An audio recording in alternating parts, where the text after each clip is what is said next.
안녕하세요. 개수천 박사입니다. 오늘 정말 많은 대표님들이 물어보시는 주제, 바로 방문유형 양수형도가 좋을까? 신규 창업이 좋을까? 일단 결론 먼저 깔끔하게 정리해 드릴게요. 20인 미만이면 무조건 신규 창업, 플러스 알파로 가져오시는 건 괜찮습니다. 20명 이상, 50명 미만이면 철저하게 따져보시고 비교하셔야 됩니다. 50명 이상이면 당연히 철저하게 따져보셔야 되겠지만 가능하면 시스템이 완성된 기간만 인수하세요. 이 세 줄이 여러분의 선택을 거의 80%는 결정해 줄 겁니다. 오늘은 나머지 20%그 기준을 어떻게 점검해야 하는지 하나하나 체크리스트로 풀어드리겠습니다. 대표님들, 방문 요양의 진짜 자산이 뭘까요? 시설, 인력? 아닙니다. 바로 신뢰입니다. 20명 미만의 소규모 센터는 대표님 자체가 브랜드예요. 대표님이 바뀌는 순간 보호자와 요양보호사 선생님들 모두 불안을 느끼게 됩니다. 반대로 50명 이상 센터는 이미 혼자서 커버하는 상황이 좀 넘어서기 시작하죠. 그래서 사회복 선생님들이 나눠서 업무를 하는 경우도 많은데요. 물론 의존도가 없을 리는 없어요. 근데 가능하면 운영 매뉴얼을 가지고 하려고 하고 있고, 보고 체계도 만들어주고 있고, 행정 시스템 같은 경우에도 어느 정도 자리를 잡고 있는 경우가 많습니다. 즉, 사람 한 명이 아니라 시스템이 신뢰를 대신하는 단계로 만들어지고 있는 그런 인원수인 거죠. 그래서 인원수에 따라서 이 양수형도를 할 거냐 아니면 신규 창업을 할 거냐 완전히 달라지는 겁니다. 20인 미만 센터에서는 특히 보호자와 직접 통화하시는 분이 대표님일 수밖에 없습니다. 그렇죠? 그런데 대표님이 바뀌면 어떻게 될까요? 보호자는 우리 어머니 괜찮을까? 이렇게 생각을 할 수 있고요. 그렇게 하는 순간 이탈률이 30%에서 많게는 50%까지 갈 수 있습니다. 그 몇 명을 인수하기 위해서 수백만 원, 심지어 천만 원 이상 되는 권리금을 내는 건 사실상 신뢰를 돈 주고 산다 라고 하는 착각입니다. 그 돈을 가지고 차라리 브랜딩을 하고 내 시스템, 내 이름으로 센터를 세우는 게 훨씬 장기적으로 남을 수 있는 겁니다. 이제는 신규 센터도 정말 온라인으로도 마케팅을 할 수 있는 그런 시대잖아요. 그렇다 보니까 신규 수급자 확보를 따졌을 때 5명, 10명 센터를 인수하는 건 심리적 안정 말고는 별 의미가 없습니다. 새로 시작해도 그 숫자는 금방 따라잡을 수 있고요. 시작하고 나서 우리가 10명 만들고 거기에 플러스 알파로 인수하는 게 더 나을 수 있습니다.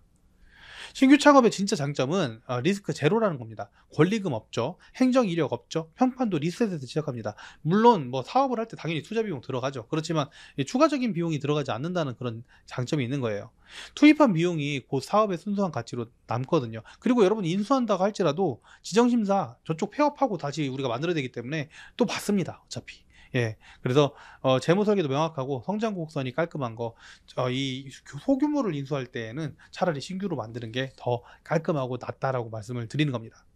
그 다음 단계가 이제 20인 이상, 50명 미만 정도 어르신이 계실 텐데, 요거는 회색지대다 이렇게 이제 소명을 좀 말씀드리고 싶습니다. 이 구간의 센터가 이 양수형도를 할지 아니면 신규를 할지 제일 애매합니다. 크지도 않고 작지도 않아요. 그러니까 이제 권리금이나 이런 부분들이 저렴하게 이렇게 될 수도 있거든요. 그래서 잘 사면 황금이고 잘못 사면 진짜 지옥이에요. 대표자 교체로 인해서 이탈 리스크도 엄청 클 수가 있고, 정말 어떤 기관들은 규모가 그렇게 크지 않은데도 시스템이 완전히 자리 잡은 곳들도 있어서, 근데 이제 일반적으로 봤을 때는 이 정도 20에서 50명 정도다 그러면 시스템이 완전히 자리잡았다고 보긴 어렵거든요. 그래서 여러분들이 이게 황금인지 지옥인지 보기 위해서 철저한 실사가 필수인 겁니다. 일단 이제 실사 같은 경우에 첫 번째 재무 실사를 먼저 보는데, 서류보다 이제 패턴을 보는 게 좋은데요. 재무는 수익이 얼마냐, 이것도 중요한데 그 수익이 아직도 유지되고 있느냐, 잘 유지되고 있느냐, 계속해서 유지되고 있느냐가 핵심입니다. 최근 12개월 급여 청구네요. 이걸 좀 달라고 하세요. 이거 볼 수 있게끔 특약을 넣으셔야 돼요. 예, 그래서 월별 변동폭이 10% 이내면 안정적인 거고요. 그 이상이면 불안정적인 겁니다. 그러니까 쉽게 얘기해서 12개월 내내 비슷한 정도 인원수가 계속 유지되고 청구가 되었다. 이런 게 되게 안정적인 거거든요. 그리고 권리금 구조도 좀 쪼개 보셔야 됩니다. 영업권, 시설비, 비품비, 보증금 다 합쳐서 얼마 이렇게 뭉뚱그려 섞여 있거든요. 그래서 실제 가치보다 20-30% 부풀린 경우도 많습니다. 그래서 어르신 수가 중요한 게 아니라 그분들이 누구한테 의존하고 있는가를 봐야 됩니다. 가족 연락처, 그래서 대표 개인 번호로 저장된 비율이 70% 이상이면 대표가 바뀌는 순간 이탈될 가능성이 굉장히 높아지겠죠. 신뢰 이탈이라고 해요. 그래서 이런 부분들을 어떻게 할 것도, 만약에 진짜 양수항도를 한다면 어떻게 할 건지도 좀 고민을 해봐야 될 것 같아요. 그리고 전출입 패턴을 좀 확인하셔야 되는데, 3개월 이내에 5명 이상 빠졌다? 서비스 불만이나 관리 이슈가 있을 수 있다는 그런 신호입니다. 요양보호사, 사회복지사, 그리고 이제 사회복지사 중에서 행정직원이 있다 그러면 이런 분들의 근속 기간도 좀 확인해 보시면 좋은데요. 3개월 이내 신규가 많으면 내부 관계가 좀 불안정한 겁니다. 예, 급여 체계도 되게 중요합니다. 뭐 수당, 교통비, 교육비 이런 게 다 세부적으로 사실 나눠져 있어야지 인사 관리가 잘 되고 있는 건데 요게 모호하면 대표 바뀔 때 분명히 무슨 반발이 일어날 수 있습니다. 그래서 실제 핵심 인력들이 그 기간 안에 있다면 그 인력들은 고용승계 의향서 같은 거 좀 받아두시면 좋을 것 같고요. 그 분들이 빠지면 운영이 다시 리셋된다는 거 좀 기억을 하셔가지고 잘 생각을 하셔야 됩니다. 그리고 이제 기본적으로 매뉴얼이 있나 좀 보시면 좋을 것 같은데 50인 미만 센터 같은 경우에는 대부분 매뉴얼이 없는 경우가 많아요. 그냥 영업을 잘해서 채우시는 경우도 상당히 많거든요. 그렇기 때문에 체크를 하셔야 됩니다. 케어를 하는 매뉴얼이 있냐, 낙상, 욕창 이런 것들 어떻게 하냐, 보고체계, 가족한테 보고체계는 어떻게 하냐, 가족한테 알림은 또 어떻게 하느냐, 교육은 또 어떻게 하냐, 신규 교육 어떻게 하느냐, 그다음 보수 교육 어떻게 하느냐, 뭐 전산 시스템은 어떻게 하느냐, 리더기는 90% 이상 쓰고 있냐, 80% 이상 쓰고 있냐, 이런 것들이 존재한다면 대표가 교체되더라도 흐름이 유지가 될 수 있겠죠. 그렇지 않다면, 매뉴얼이 없다면 계속 유지되기는 어렵죠. 엄청 고생하실 거예요. 그렇죠? 그리고 이제 법적 그 서류나 이런 부분들도 꼭 봐야 되시는 게 있는데 그 중에서 딱 보셔야 되는 건 두 가지. 첫 번째, 행정처분 이력입니다. 요거는 지자체에 물어보면 되고요. 두 번째, 건강보험공단 환수 이력. 요것도 그 파시는 분이 이야기를 해주시긴 해야 되겠지만 환수 이력서 이런 거 공단에 확인할 수 있습니다. 이거 확인이 안 되면 계약하시면 안 됩니다. 예, 그게 특히 행정처분 같은 경우에 이력이 따라올 수가 있기 때문에 양수자한테 따라올 수가 있어요. 그래서 이런 부분들 되게 조심하시면 좋을 것 같고요. 내부 분위기나 이런 부분들을 잘 살펴보고 매뉴얼이 있는지 확인하고 나서 의사결정을 하시라는 겁니다. 예, 그래서 의사결정을 어떻게 할지 실무에서 할 수 있는 점수표 띄워드릴게요.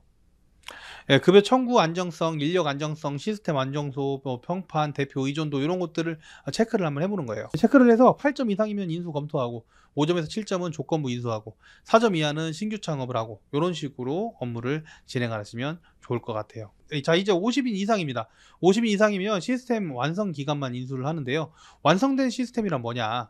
사회복지사가 상근을 한다. 근데 이제 행정을 좀 할 줄 안다. 어느 정도까지 할 수 있나? 무슨 일을 하고 있나 이런 게 뭔가 이렇게 사회복지사마다 딱 정해지는 게 두 명이 있으면 정해져 있다. 그리고 이제 케어 보고 교육 매뉴얼이 문서화돼 있다. 전산 시스템도 한 90% 정도는 쓰고 있다. 그리고 가족 커뮤니케이션은 어떻게 루틴이 되고 있다. 이 루틴 같은 게 딱 갖춰져 있으면 대표가 바뀌어도 흔들리지가 않습니다. 이걸 갖춘 센터만 인수를 하시기를 추천드리겠습니다. 그리고 만약에 인수를 하신다면 인수 100일을 인수 이후에 100일 동안 리더십 플랜을 알려드리겠습니다. 이렇게 가져가세요.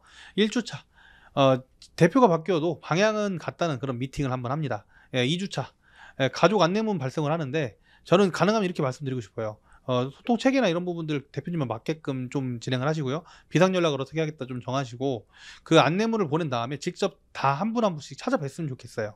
미리미리 찾아보시는 거죠. 인수인계 과정에서. 자, 1개월 차 케어 안전 응대 이런 부분들 같은 경우에 뭐 교육이나 이런 지표를 또 공개를 하고 그다음에 낙상률 이런 것들을 조금 수치로 투명하게 좀 보여주시고 그리고 2개월차 넘어가기 전에 요양보호사 개별 면담도 해서 본인들의 니즈들을 다 파악을 해가지고 이탈이 없게끔 방지를 합니다.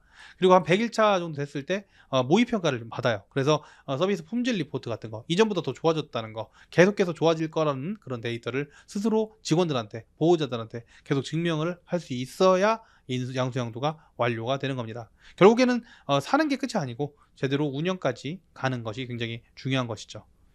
그래서 이 인수인계 조항도 굉장히 되게 중요한 거고요. 거기에 추가적으로 계약서에 들어갈 4가지 항목들을 말씀드리도록 하겠습니다. 첫 번째는 행정처부 환수 이력이 없다라는 걸 보증하라고 하세요. 예, 이 부분이 우리한테 이력이 넘어올 수 있기 때문에 이런 특약을 넣는 거고요. 두 번째는 핵심 인력은 고용승계할 수 있게끔 미행되는 경우에는 어떻게 하겠다라는 특약.